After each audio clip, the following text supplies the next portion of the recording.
സംസ്ഥാനത്ത് ഇന്നും ശക്തമായ മഴ തുടരാനാണ് സാധ്യത. കണ്ണൂർ, കാസർഗോഡ് ഒഴികെയുള്ള 12 ജില്ലകളിൽ യെല്ലോ അലർട്ട് പ്രഖ്യാപിച്ചു. കേരള, കർണാടക, ലക്ഷദ്വീപ് തീരങ്ങളിൽ മീൻപിടുത്തത്തിന് ഏർപ്പെടുത്തിയ വിലക്ക് തുടരും. സലീം മാലിക്കാണ് തിരുവനന്തപുരത്ത് വിശദാംശങ്ങളുമായി ചേരുന്നത്.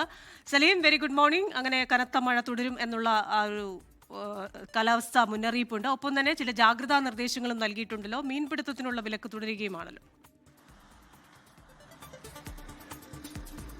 Good morning Hashmi Christina. കേരളത്തിൽ ഇന്നും അതിശക്തമായ മഴ തുടരും എന്ന് തന്നെയാണ് കാലാവസ്ഥാ നിരീക്ഷണ കേന്ദ്രത്തിന്റെ മുന്നറിയിപ്പ്. ഇന്നലെയും ഒക്കെയും ശക്തമായ മഴ രാത്രിയിലൊക്കെ സംസ്ഥാനത്തിന്റെ പലയിടങ്ങളിലും ലഭിച്ചിരുന്നു. അതിന് സമാനമായതോ അതിനേക്കാൾ ശക്തി കൂടിയതോ ആയ മഴ ഇന്നുണ്ടാകും എന്നുള്ളതാണ് പറയുന്നത്. 12 ജില്ലകളിലും മഴ മുന്നറിയിപ്പ് നൽകിയിട്ടുണ്ട്. കണ്ണൂർ, കാസർഗോഡ് ഒഴികെയുള്ള മുഴുവൻ ജില്ലകളിലുമാണ് നിലവിൽ മഴ മുന്നറിയിപ്പ് നൽകിയിരിക്കുന്നത്. നിലവിൽ എല്ലാ ജില്ലകളിലും യെല്ലോ അലർട്ടാണ് നൽകിയിരിക്കുന്നത്. അതിനപ്പുറത്തേക്ക് ഈ രാവിലെ 10 മണിയോടുകൂടി വരുന്ന പുതിയ മഴ മുന്നറിയിപ്പിൽ ഈ കാലാവസ്ഥാ മുന്നറിയിപ്പ് മാറാനുള്ള സാധ്യതയും നിലനിൽക്കുന്നുണ്ട്.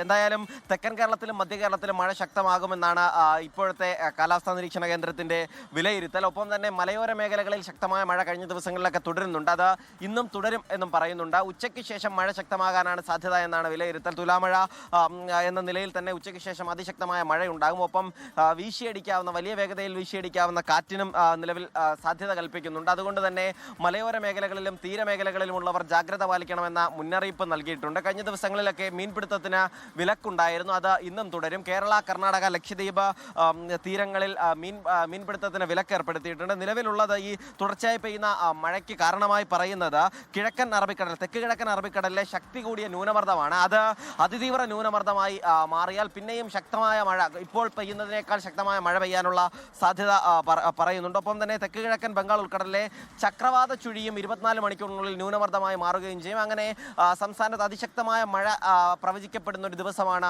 ഇന്ന്. ഹാഷ്മി ക്രിസ്റ്റീന. എന്ന് പറഞ്ഞാൽ തിരുവനന്തപുരത്ത് സാധാരണ രീതിയിൽ അങ്ങനെ വെള്ളക്കെട്ട് ഉണ്ടാവാറില്ല. പക്ഷേ പോയ മഴയത്ത് വലിയ വെള്ളക്കെട്ടൊക്കെ നമ്മൾ കണ്ടായിരുന്നു. അപ്പോൾ ആ അളവിൽ പോകുന്ന മഴ നോക്കണോ, പ്രതീക്ഷിക്കണോ സലീമേ? ഹാഷ്മി, ഇന്നലെ രാത്രി തിരുവനന്തപുരത്ത് സാധാരണ ഈ പറയുന്നത് പോലെ അങ്ങനെ പെട്ടെന്ന് വെള്ളക്കെട്ട് ഉണ്ടാകുന്നതല്ല. തിരുവനന്തപുരം നഗരത്തിൽ ഒരു കനത്ത മഴ പെയ്താൽ വെള്ളക്കെട്ട് ഉണ്ടാവുകയും പിന്നാലെ തന്നെ അത് പോവുകയും ചെയ്യുന്നതാണ് പതിവ്.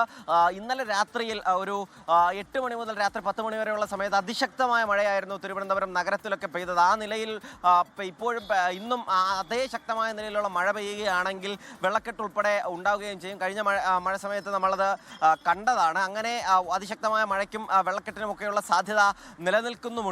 ഹാഷ്മി, ലോകത്തെവിടെയായാലും ഏത് സമയത്തും 24 വാർത്തകളും ഓഗ്മെന്റഡ് റിയാലിറ്റി പാക്കേജുകളും എക്സ്പ്ലെയിനറുകളും വിശദമായി കാണാൻ ഞങ്ങളുടെ യൂട്യൂബ് ചാനൽ നിങ്ങൾക്ക് സബ്സ്ക്രൈബ് ചെയ്യാം.